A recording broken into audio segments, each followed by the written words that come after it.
أعوذ بالله من الشيطان الرجيم بسم الله الرحمن الرحيم الحمد لله والصلاة والسلام على رسول الله ولا حول ولا قوة إلا بالله العلي العظيم وبعد. Chers téléspectateurs, salam alaikum wa rahmatullahi ta'ala wa barakatuh. مرحبا بكم dans cette belle matinée في حصتكم avis religieux, toujours en compagnie du professeur Mohamed Awaz. مرحبا بك professeur. Donc pour revenir à ce que nous avons déjà élaboré la dernière fois, et on a terminé avec une question concernant l'une des formes de la révélation qui sont les rêves authentiques ou bien les rêves prémonitoires. Alors, j'aimerais bien commencer par vous demander de nous donner la différence entre le rêve et le songe. Il y a une différence. Bismillah ar-Rahman ar-Rahim. Alhamdulillah, wassalatu wassalamu ala sayyidina rasulillah wa ba'd. Je pense que avant de traiter ce thème, il faudra une petite introduction pour distinguer entre deux domaines. Peut-être le domaine qui est propre à ce que vous dites les songes et ce qui est propre au rêve, à ru'ya, à saliha, comme on l'appelle, au sadiqa. À savoir deux domaines différents, le domaine de la psychologie et le domaine de la spiritualité. Ce qui relève du domaine spirituel n'est pas forcément limité à la dimension psychologique en l'homme, bien que cette dimension elle a une importance dans la vie de l'individu. Donc il y a ce qui se rapporte à l'âme et ce qui se rapporte à l'esprit.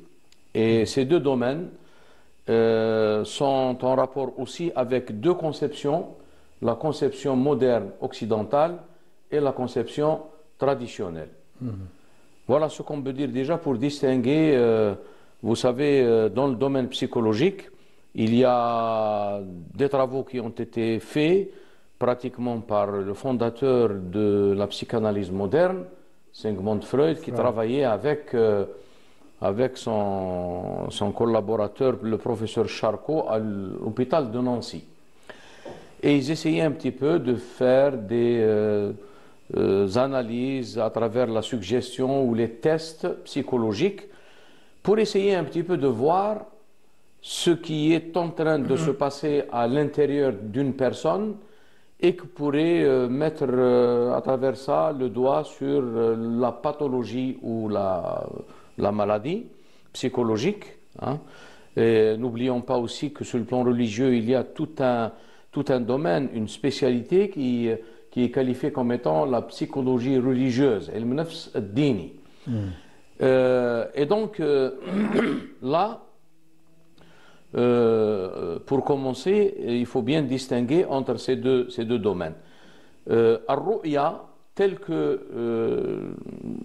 l'expose la tradition, d'abord, elle est une ouverture par rapport à une autre dimension de l'être.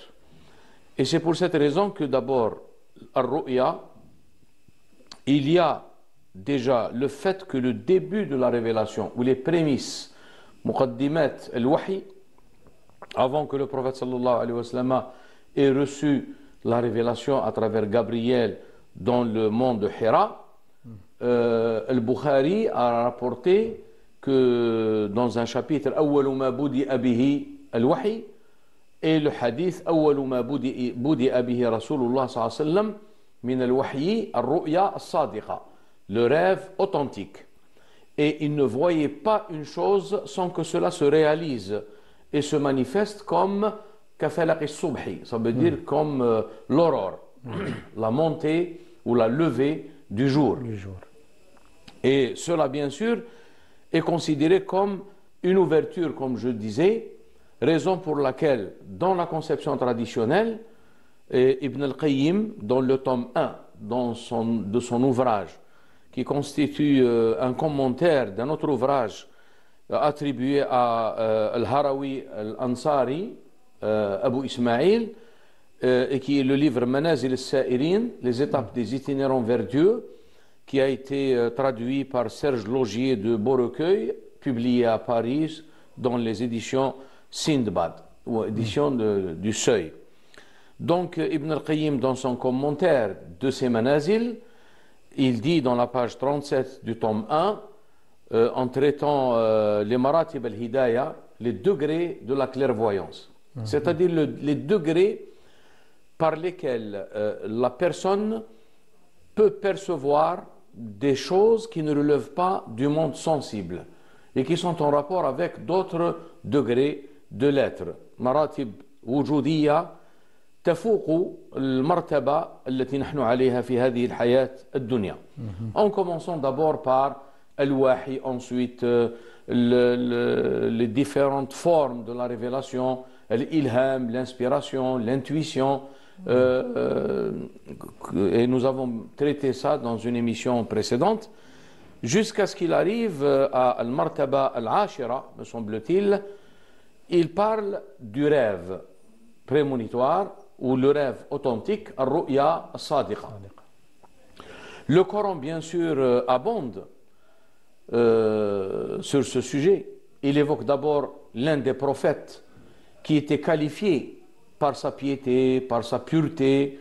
Donc il était, d'ailleurs ces signes se voyaient quand il était en prison, Youssef alayhi salam. Il y avait des gens qui ont décelé et qui ont perçu en lui ces signes d'authenticité, de piété, de pureté. Donc ils lui ont demandé d'interpréter certains de leurs rêves. Oui. Et ce qui laisse entendre aussi que les gens, même s'ils ne sont pas, je dirais, dans la tradition, ils savaient quand même à une certaine époque, ils avaient cette connaissance de cette dimension très très importante dans l'existence humaine. Et on ne peut pas la négliger. On ne peut pas la négliger, mais on ne peut pas aussi articuler tous les événements de notre vie sur elle. Parce qu'il y a quand même un ordre de réalité dont on doit tenir compte.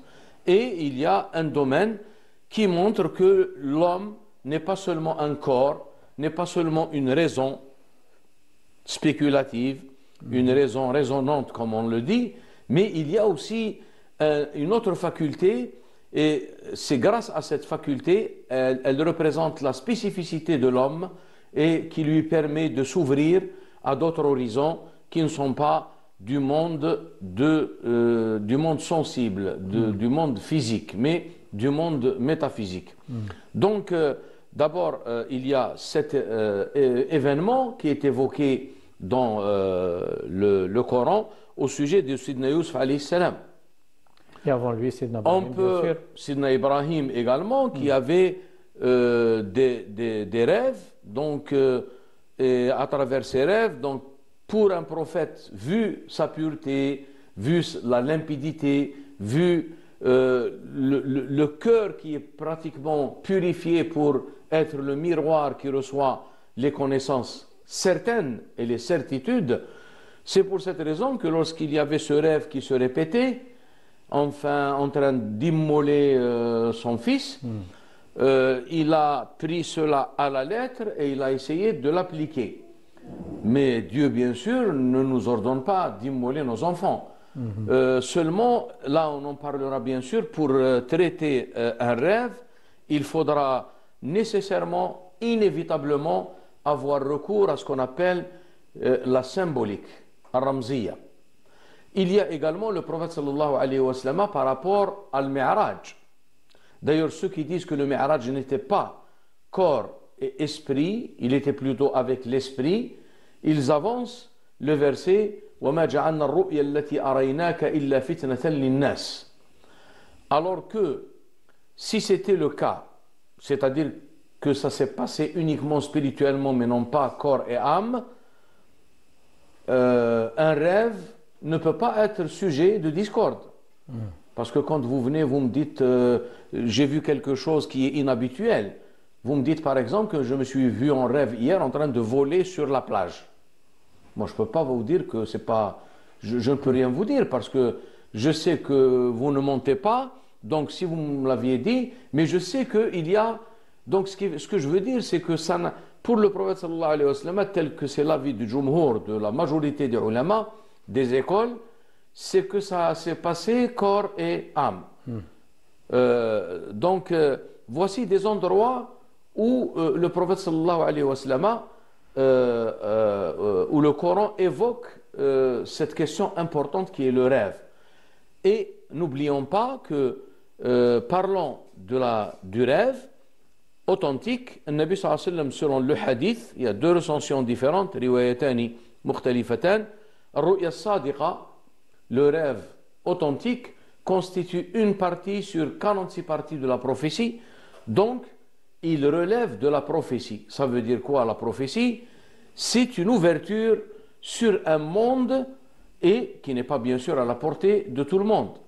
Mais en tout cas, il n'y a pas de personne qui ne fait pas de rêve. Sauf que ce rêve, il y a d'abord le fait qu'il est dans la conception traditionnelle considéré comme juz'un min sittin wa arba'ina juz'an min an-nubuwwa, dans une recension juz'un min sab'in wa arba'ina juz'an min an-nubuwwa, et Ibn al-Qayyim nous donne une interprétation, une partie sur 46, c'est la moitié d'une année, 6 mois, durant lesquels le Nabi sallallahu alayhi wa sallam faisait sa retraite dans le monde de Hira, et par rapport à la durée du message qui est 23 ans, donc 1 demi sur 23 égale 1 sur 46.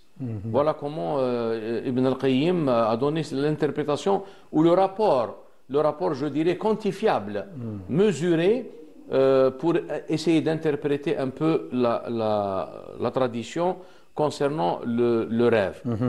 Il y a aussi quelque chose de très important, c'est que dans le Coran concernant Youssef alayhi salam, lorsque les gens qui étaient avec lui en prison, ils ont décelé en lui, ils ont perçu en lui les traits de sa piété, de son intégrité, de sa pureté, donc ils lui ont demandé d'interpréter des rêves.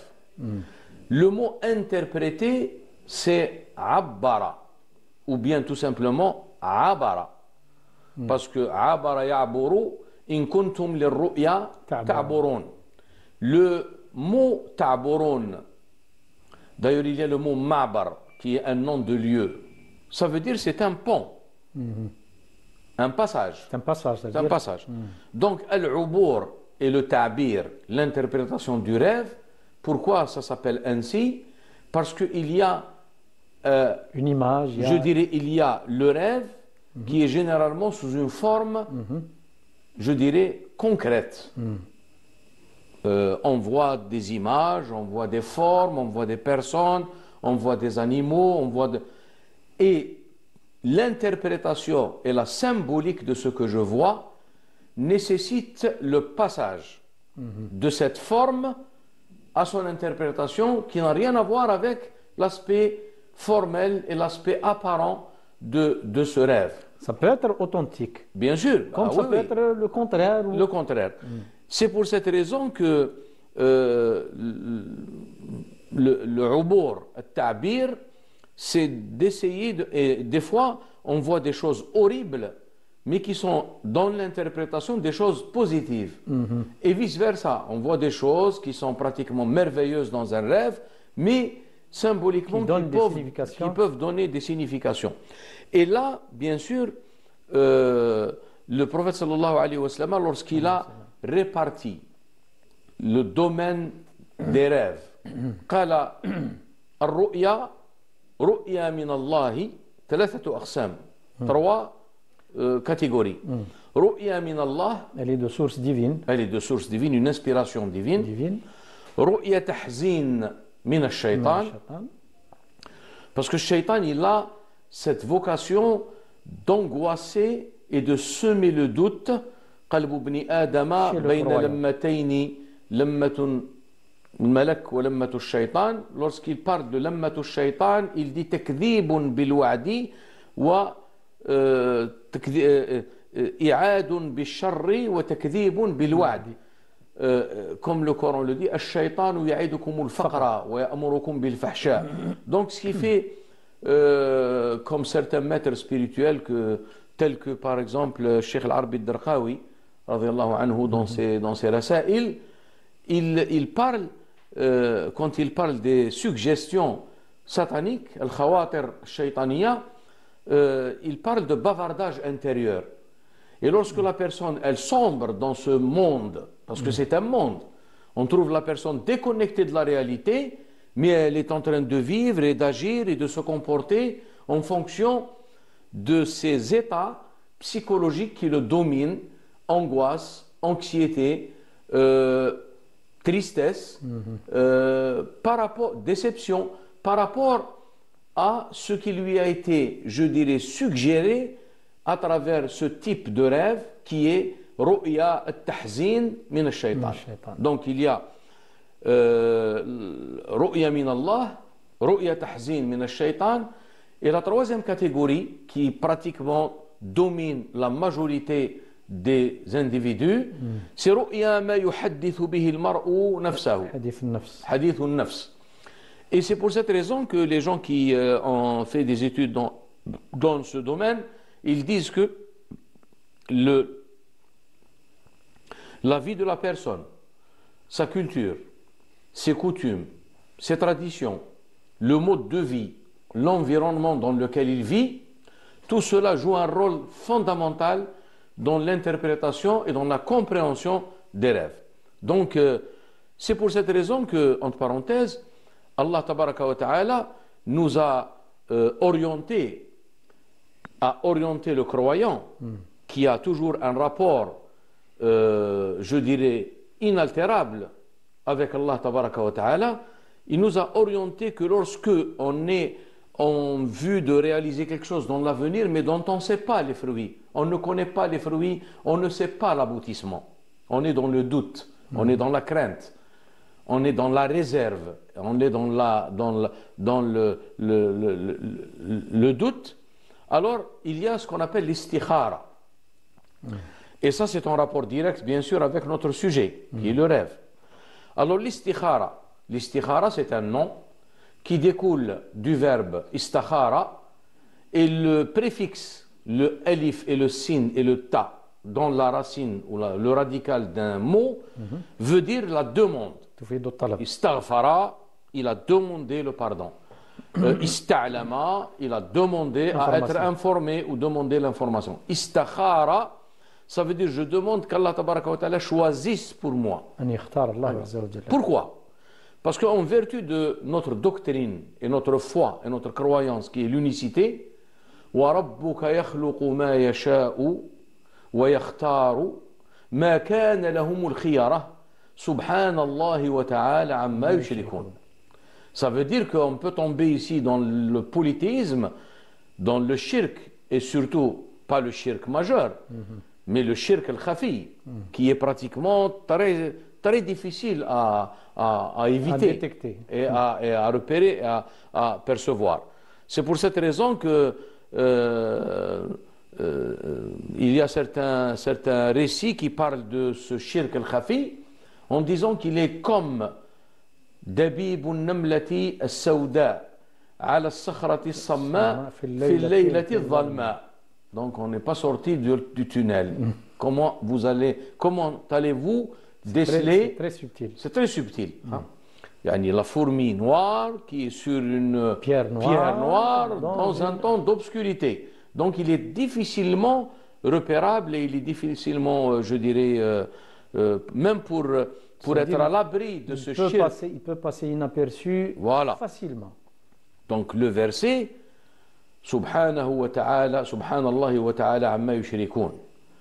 Mais le Coran nous donne cette information en disant que vous n'avez pas le choix dans le sens absolu du terme. Et quand vous êtes engagé sur une chose, demandez le choix d'Allah tabaraka wa ta'ala, ou du moins de vous orienter, de vous guider, de vous éclairer. Alors, il y a souvent la confusion entre deux choses.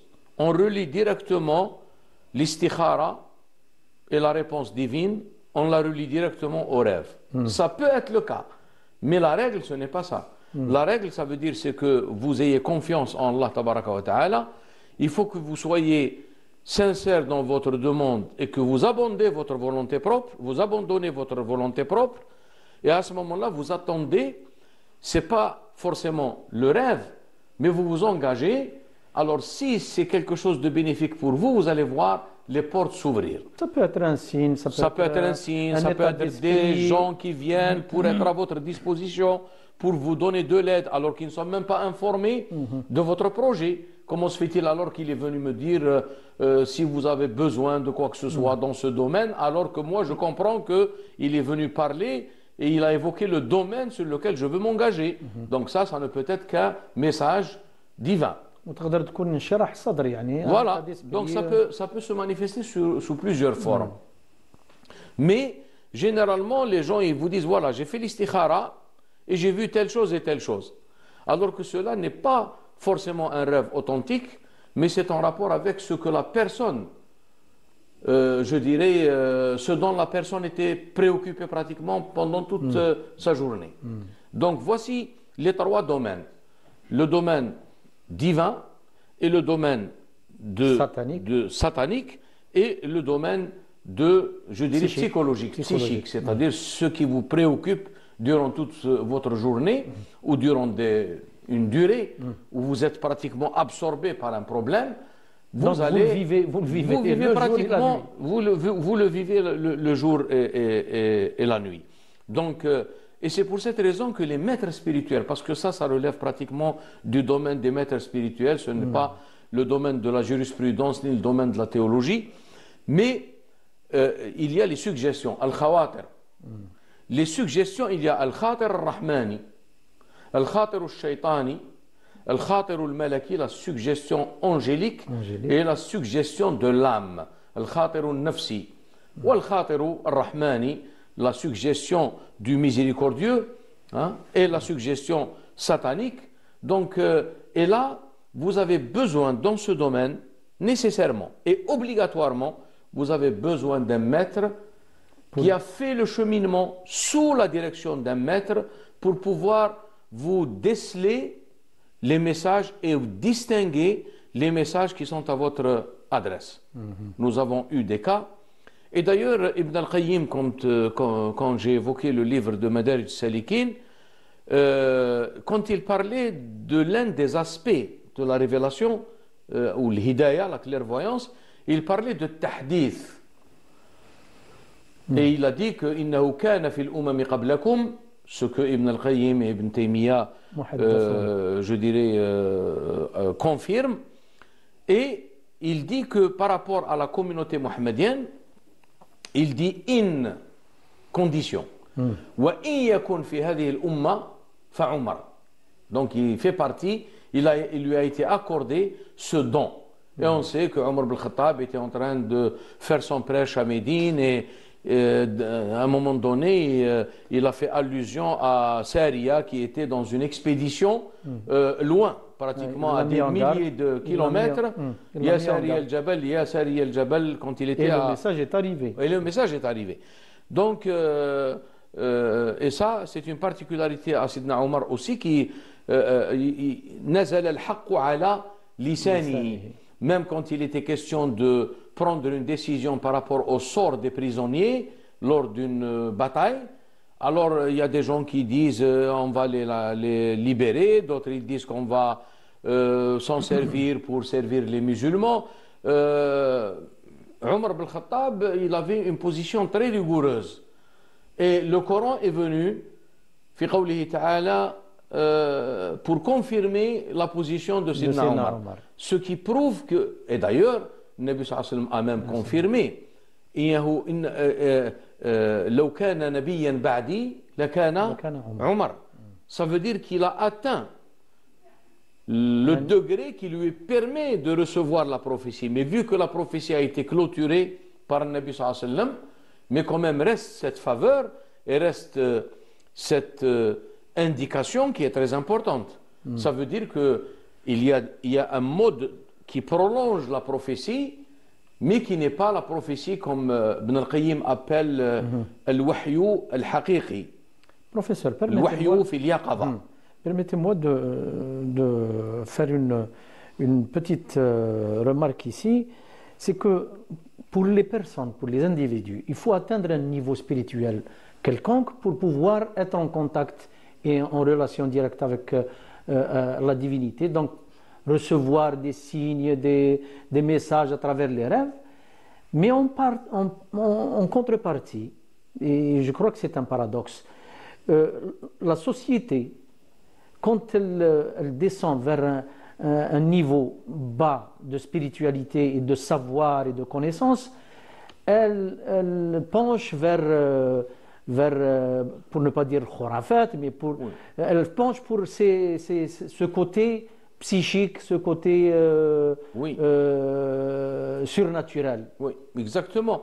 Parce que l'homme, par la fitra ou par la nature originelle selon laquelle Allah l'a créé, il a besoin, comme on le dit souvent en des termes bien connus, il faut s'accrocher à quelque chose. Donc l'homme ne peut pas mener une vie équilibrée en se basant uniquement à ce qu'il regarde, à ce qu'il voit, et à ce qu'il touche et à ce qu'il entoure. Il y a des dimensions très très importantes qui vont au-delà de son existence corporelle et son existence physique et son existence psychique et son existence. Donc quand on n'a pas ou quand le cheminement spirituel nous fait défaut, alors le côté psychologique il va se substituer à ce côté spirituel. C'est pour cette raison que nous trouvons par exemple, surtout dans le cadre de la culture occidentale, les gens qui essayent un petit peu de faire esprit et tu là avec des... Et tout cela relève de la psychologie moderne, mais qui n'ont rien à voir avec qui n'ont rien à voir avec la spiritualité authentique. Et puis dans la spiritualité, le rêve n'est pas une finalité en soi. C'est des choses qui arrivent. Et c'est des choses, justement, j'allais terminer tout à l'heure par la citation d'Ibn al-Qayyim qui évoque son maître Ibn Taymiyyah, et il dit que par rapport au tahdith que recevait Sidna Omar, il dit, il a commencé ses propos, Nabi sallallahu alayhi wa sallam, par « In yakun fi hadil umma ». Il a confirmé leur existence, l'existence de cette catégorie dans les communautés précédentes, et il dit, si ça sera le cas dans cette communauté, alors pourquoi Ibn Taymiyyah interprète ce style au conditionnel dans la tradition? Il dit parce que nous, par le message parfait et parachevé du prophète sallallahu alayhi wa sallam, on n'a pas besoin de cela parce que la tradition prophétique, l'exemple et le modèle prophétique nous suffit.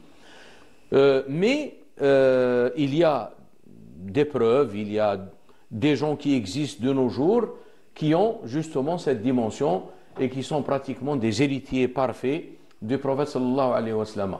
Donc voilà ce qu'on peut dire par rapport à ces différents modes qui pratiquement, mais même le rêve, il y a des conditions pour le mettre, je dirais, en pratique. Je ne base pas ma vie sur des rêves parce que c'est des choses exceptionnelles qui arrivent.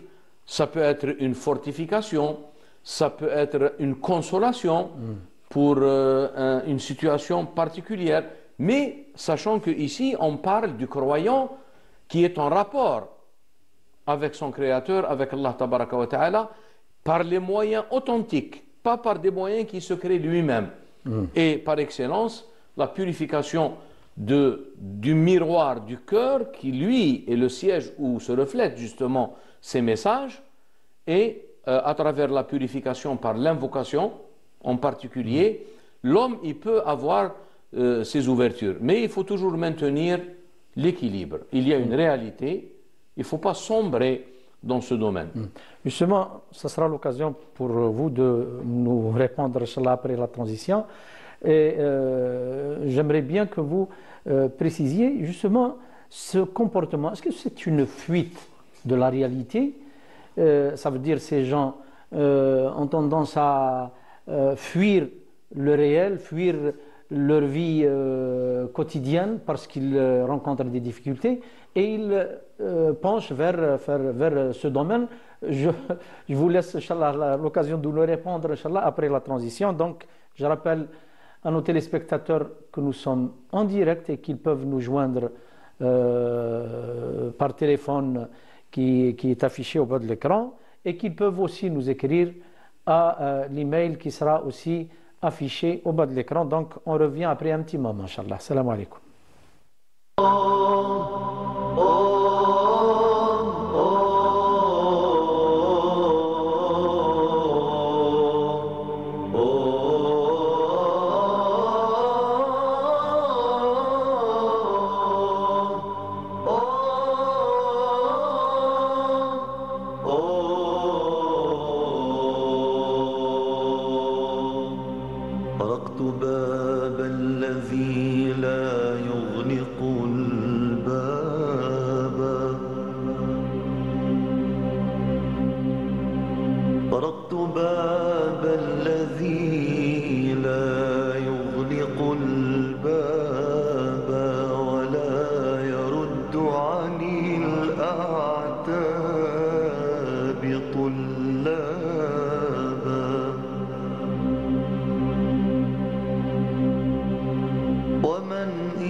صفح الكريم عن الأخطاء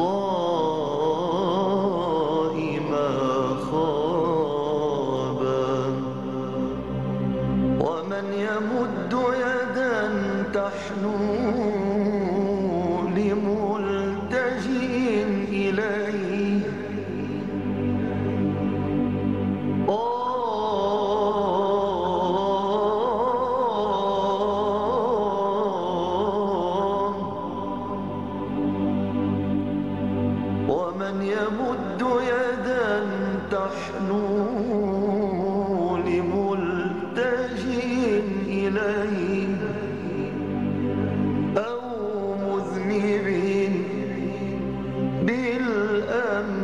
قد تاب ومن يجيب دعاء المضطر في كرم ومن يجيب دعاء المضطر في كرم ومن يلبي نداء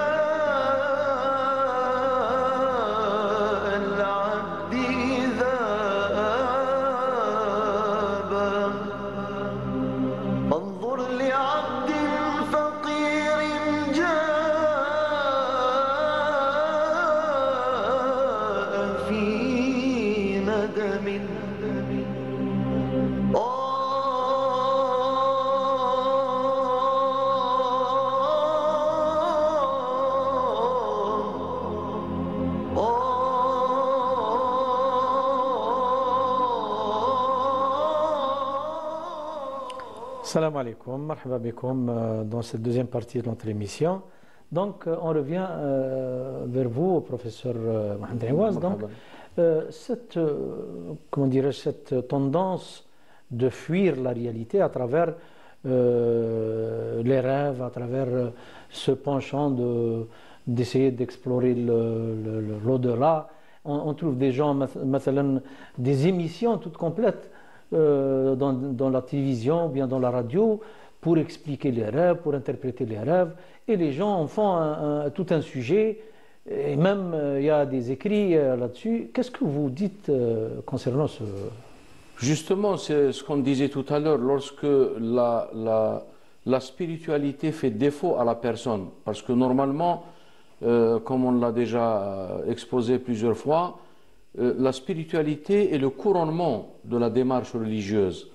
Si la personne, sur le plan religieux, se limite uniquement à avoir des notions théoriques, et même si elle est dans le domaine où elle met en pratique pratiquement les instructions et les ordonnances divines, et elle ne couronne pas cela par un cheminement spirituel qui pratiquement concerne le monde et qui est le monde pratiquement le plus complexe et le plus vaste, je dirais, il est même sans limite, qui est le côté ou la dimension intérieure de l'homme. Et donc, quand cela nous fait défaut, eh bien, il y a des choses, parce que la nature, comme disait Pascal, a horreur du vide. Alors, il y a des choses qui viennent se substituer à l'absence de cette spiritualité authentique. Et là, on sombre, comme on le constate aujourd'hui, où la ruqya, qui était pratiquement quelque chose qui était réservé à des gens qui ne se sont jamais manifestés pour dire voilà, moi je fais la ruqya, ainsi de suite. C'est des gens qui étaient connus pour leur piété, pour leur intégrité, pour leur modestie, et qui avaient, je dirais, un certain secret, un certain don. Donc, ou bien par bonne opinion, on voit dans cette personne qu'elle est habilitée peut-être à nous aider par une prière, par une ruqya. Donc on s'adressait à cette personne. Aujourd'hui, ça a dégénéré à un tel point où pratiquement aujourd'hui, on a des cartes de visite et on a pratiquement des gens qui sont chargés de nos travaux et de nos affaires dans différentes régions du pays. Et ce qui... moi, je pense qu'il y a une certaine dégénérescence et on a sombré pratiquement dans l'illusion. Et ça n'a rien à voir avec la ruqya dans le sens authentique du terme, tel que le prophète sallallahu alayhi wa sallam. Alors tout dépend de la personne déjà. L'émetteur, le transmetteur et le récepteur. Et c'est pour cette raison que, comme le disait justement Ibn al-Qayyim dans son ouvrage Al-Fawaid, il dit que la guérison est dans le domaine physique et dans le domaine spirituel. Il y a une correspondance entre ces deux domaines. Il faut qu'il y ait d'abord la force du remède, l'efficacité du remède. Il y a la disposition du récepteur, du malade. Si le malade il n'a pas de confiance en le médecin, ou bien il refuse le traitement pour une raison ou une autre, donc il ne peut pas y avoir de guérison. Et il dit que le Coran, on a réuni ces trois conditions: efficacité du remède, disposition du récepteur et l'absence de l'inconvénient et de l'obstacle. قوة المؤثر قبول المحل أو المحل القابل انعدام المانع. Il a dit que tout cela a été réuni dans le verset coranique إن في ذلك, parlant du Coran, إن في ذلك لذكرى لمن كان له قلب وألقى السمع وهو شهيد. C'est-à-dire il était présent. Ça veut dire cette présence, c'est ce qu'on appelle une réalisation, ce n'est pas uniquement une approche théorique. Donc voici ce qui explique la dégénérescence qu'on est en train de vivre. Et aujourd'hui, il y a des gens qui font pratiquement de ce domaine pratiquement un fonds de commerce. Un fonds de commerce. Et d'ailleurs, sans parler pratiquement des pratiques qui vont au-delà de ces...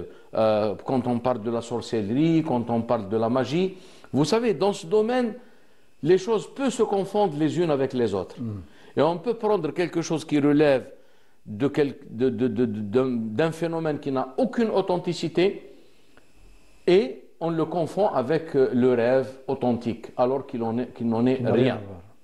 Mais dans une société où nous avons une multiplication et une propagation de ces phénomènes, ça veut dire que c'est une société qui est en perte de repères spirituels. Ce qui explique chez les Arabes, avant l'avènement de l'islam, il y avait le kahana, les arts divinatoires, les prédictions de l'avenir, la lecture de l'avenir, ainsi de suite, et jusqu'à ce que le prophète sallallahu alayhi wa sallam est venu. Pourquoi il a dit Man ata arrafan fasaddaqahu faqad kafara bima unzila ala Muhammadin sallallahu alayhi wa sallam.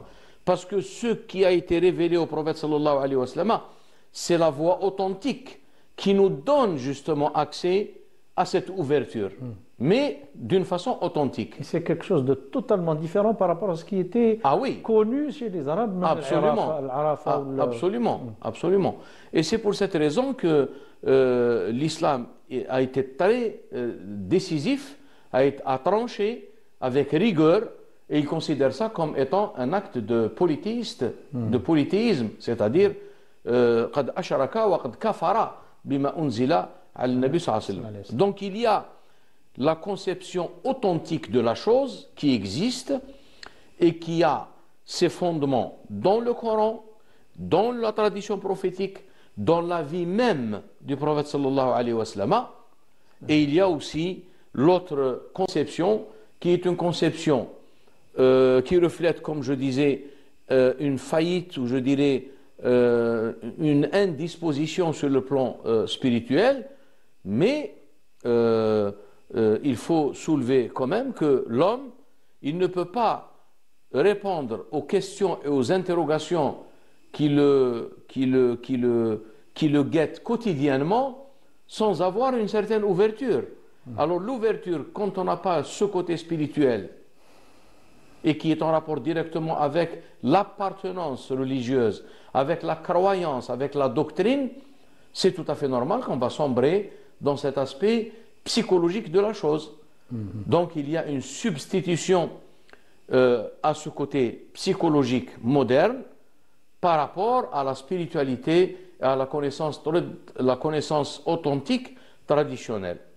Donc, on est tout à fait d'accord qu'on peut tirer profit des rêves authentiques, Exactement. bien sûr, comme signe de guidance ou bien d'orientation. Mais est-ce qu'on peut tirer des rêves, des ordonnances et des jugements? Non, absolument pas. Parce que, je dirais, le corpus juridique dans le Coran, il est clos. On peut faire un ijtihad, mais selon des règles très strictes. Qui sont connus par Nous les spécialistes, avons, bien sûr. qui sont connus par les spécialistes, donc les méthodologistes du droit musulman. Mais justement, le rêve n'intervient jamais pour établir une norme juridique nouvelle ou pour établir un fondement nouveau de la religion. Le verset, il est clair. اليوم أكملت لكم دينكم وأتممت عليكم نعمتي ورضيت لكم الإسلام دينا. Ce qui peut intervenir dans la vie d'un croyant par rapport au rêve authentique, le Nabi sallallahu alayhi wa sallam قال الرؤيا الصادقة يراها الرجل المؤمن, c'est le croyant qui voit ce rêve, qui fait ce rêve, ou bien Tura lahu, ça veut dire des gens qui voient un rêve à son sujet. Et ils viennent. Et c'est pour cette raison que le Nabi sallallahu alayhi wa sallam, parce qu'il y a aussi là le problème de jalousie, le problème de l'envie, le problème du mauvais œil qui existe. Mais le mauvais œil, il reflète d'abord quelque chose, un fond qui est très mauvais. Et ce fond qui est très mauvais, la personne, elle peut vous influencer à travers le regard vers vous, mais c'est pas le regard, c'est pas l'organe en lui-même qui pose problème. C'est ce qui se cache derrière. C'est une énergie négative. Ce que utilisent les contemporains, l'énergie négative qui peut être destructrice par rapport à certains individus. Professeur, on a notre sœur Halima de Marseille. Est-ce qu'elle est toujours en ligne? Allô? Oui, je suis en ligne. مرحبا أختي، السلام عليكم. تفضلي. Allô, salam alaikum. وعليكم السلام ورحمة الله.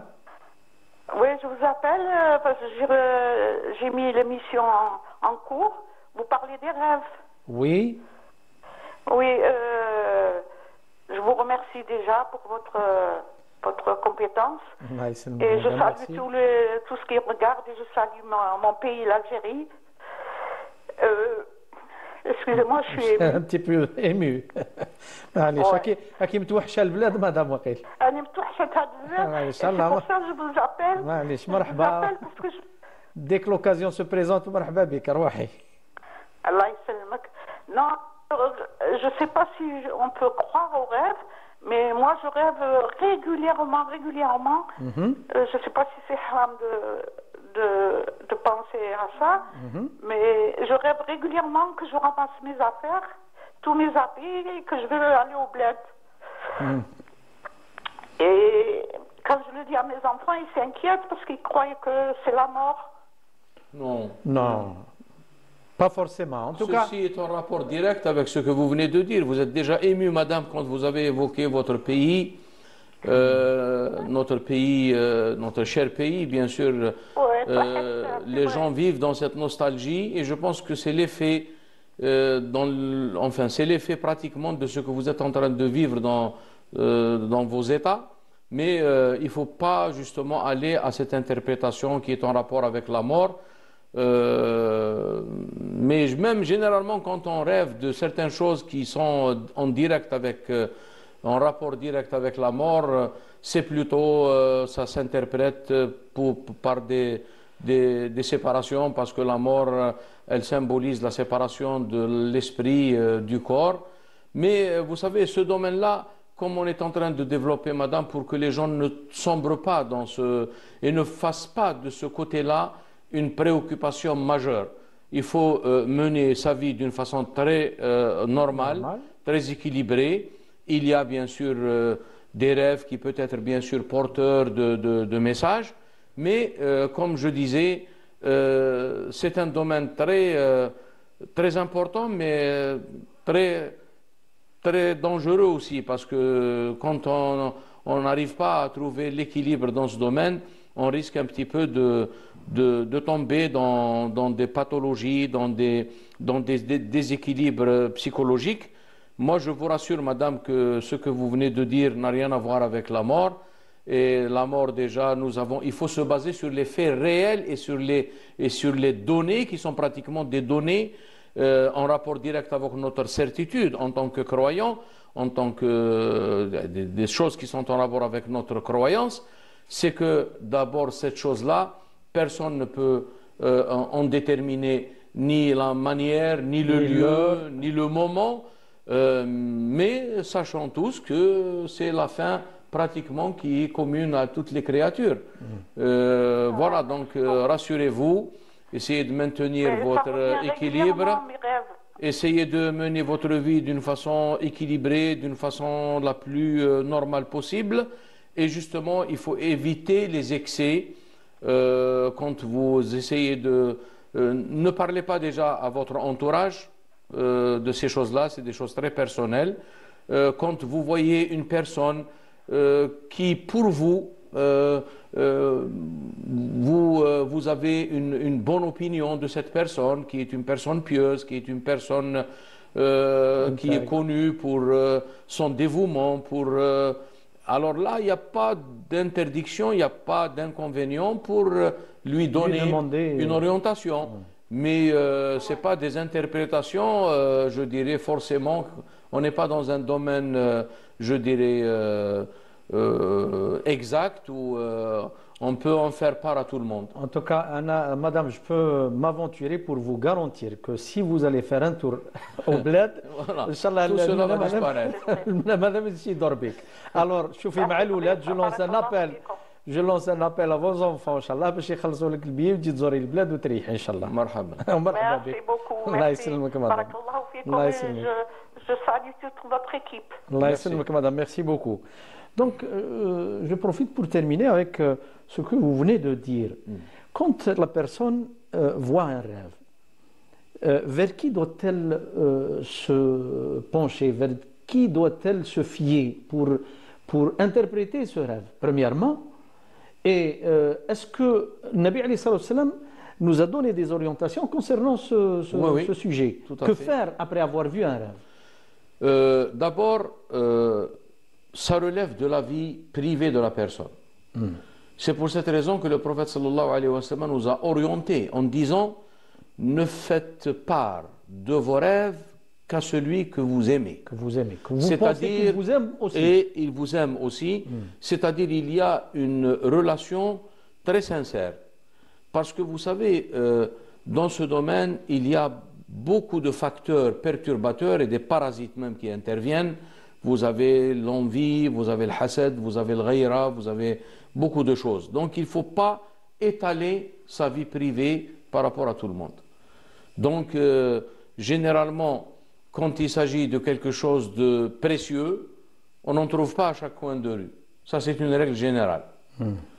Lorsqu'Allah tabaraka wa ta'ala a parlé وَالْعَصْرِ إِنَّ الْإِنسَانَ لَفِي خُسْرٍ إِلَّا الَّذِينَ آمَنُوا وَعَمِلُوا الصَّالِحَاتِ, pour que l'exception ait un sens, c'est que les gens qui sont qualifiés de الَّذِينَ آمَنوا وَعَمِلُوا الصَّالِحَاتِ doivent être peu.